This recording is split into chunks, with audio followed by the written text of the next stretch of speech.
3000 कीमत रखो, तब ये दे रहे थे 500-600। कांग्रेस ने फाड़ फूड़ के फेंक दिया वो स्वामीनाथन आयोग। तब से हम कांग्रेस की करने लगे खिलाफत। अब हमने खिलाफत करी, उत्तर प्रदेश के निवासी थे, उत्तर प्रदेश से कांग्रेस को कर दिया विदा। बहन जी को लाए, भैया जी को लाए, भैया जी को पापा आए, आ जाते थे, हम कांग्रेस की बुराई करते थे, खिलाफत करते थे तो आते रही। अब 14 में 10 में बाबा ने हमें, रमेश बाबा ने कहा कि सारे संगठन गड़बड़ कर रहे हैं, तुम यहाँ आओ परेशानी में। तो ये जो संगठन है भारतीय किसान भानु, रमेश बाबा ने बनाया था ब्रज भानु के नाम, हम बना दिए इसके राष्ट्रीय अध्यक्ष। 1 मार्च 11 को भेजा दिल्ली और कहा कि कह दो कांग्रेस से यमुना साफ करो, गंगा साफ करो, किसानों को बचाओ, देश बचाओ। हमने कह दिया, उन्होंने कह दिया सब करेंगे, लेकिन करा कुछ नहीं। फिर बाबा ने 13 में भेजा, उन्होंने फिर नहीं करा। तो बाबा ने कह दिया 14 में अब तुम राष्ट्रीय अध्यक्ष हो, कह दो कांग्रेस भगाओ, देश बचाओ, भाजपा लाओ। हमने कहा बाबा हम तो कह देंगे, लेकिन 10 साल से अड़ी हुई है न भागी। तो बाबा ने हमें ऐसे करके आशीर्वाद दिया। प्रयागराज का ब्राह्मण, ब्रज का संत पहली बार और आखिरी बार आशीर्वाद देता है, तू जिसको जिताएगा कोई जीतेगा, हराएगा कोई हारेगा। फिर हम आए पूरे सन्नाटे पे, हमने कह दिया कांग्रेस भगाओ, देश बचाओ, भाजपा लाओ। 14 में ऐसा ही हो गया। फिर बाबा ने कहा 17 में कह दो उत्तर प्रदेश में सबको भगाओ, भाजपा लाओ, ऐसा हो गया। फिर 19 में भी हो गया, 22 में भी हो गया, लेकिन बांग का चुनाव पूरी लगी, भागती रही बात। कांग्रेस भागी, सब भागे और भाजपा आबद्ध रही, और जैसी सलो तैसी मलो, वे कर रही कहीं कैसे ये करती रही। हमें तो बदलाव आएगो, हम तो बढ़िया गई, पर न बगा चुका रहो न परो। तो अब मरते दम तक, अरे नोटबंदी ने जब आलू फिका था पूरे प्रदेश में, तो करीब बहुत सारे 1000-1100 लड़कों ने आत्महत्या की थी।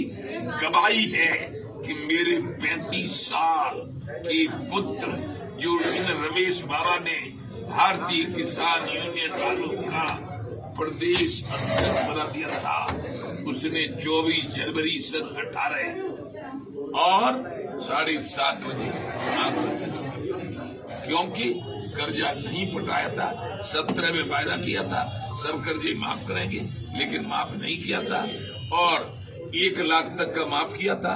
तो जिन मायावती की मोटरों पे, मैं तो खुल्ला कहूंगा, 50,000 60,000 मोटरसाइकिल ले ली थी, उनके कर्जे पट गए थे। किसान का किसी का नहीं पटा, किसान ने आत्महत्या करी, मेरे बेटे ने नहीं आत्महत्या।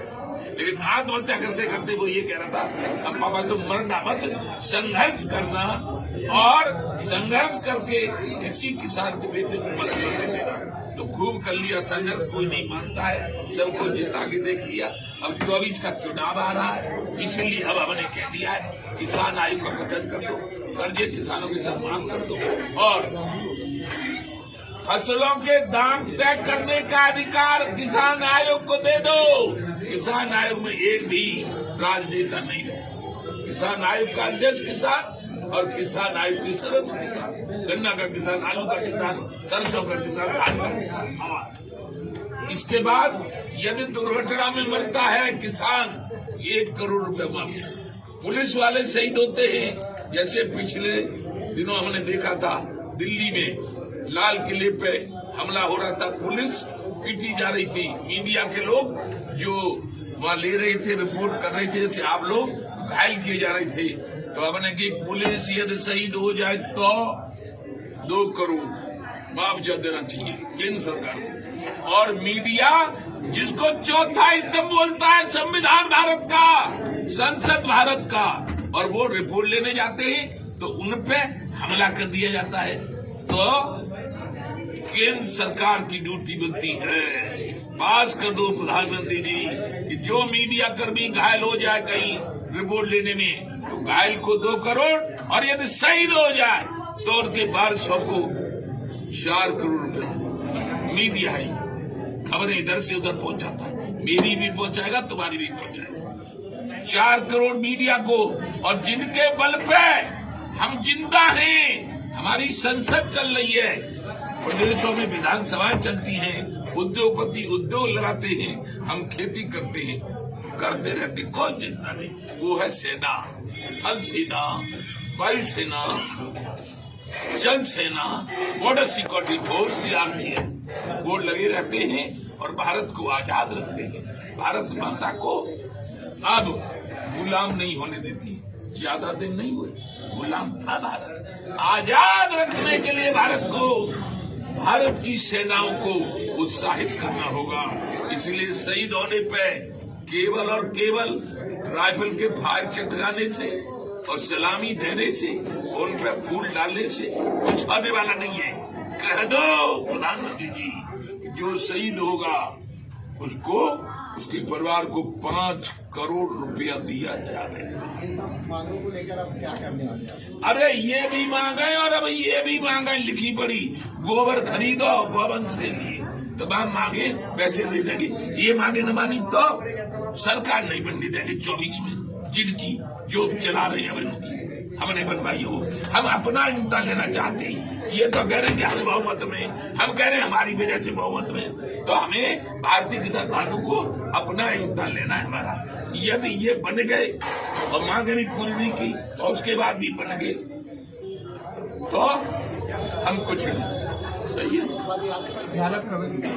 11 फरवरी से आंदोलन शुरू हुआ और 18 फरवरी से ऋषि मिश्रा प्रदेश महासचिव के नेतृत्व में पद यात्रा शुरू हुई। 18 से 11 से 11 से 18 से तो आंदोलन शुरू प्रदेश कार्यालय उमरगढ़ प्रदेश कार्यालय, जो कार्यालय महेंद्र सिंह टिकैत बनाया था, वहाँ 11 से शुरू। अनिश्चितकालीन वहाँ पर हमारा धरना होगा और 18 तारीख से जो पदयात्रा लखनऊ में शुरू की जाएगी, उसमें प्रदेश महासचिव ऋषि मिश्रा जी ने रूट तय किया हुआ है, वो आपको बताएंगे।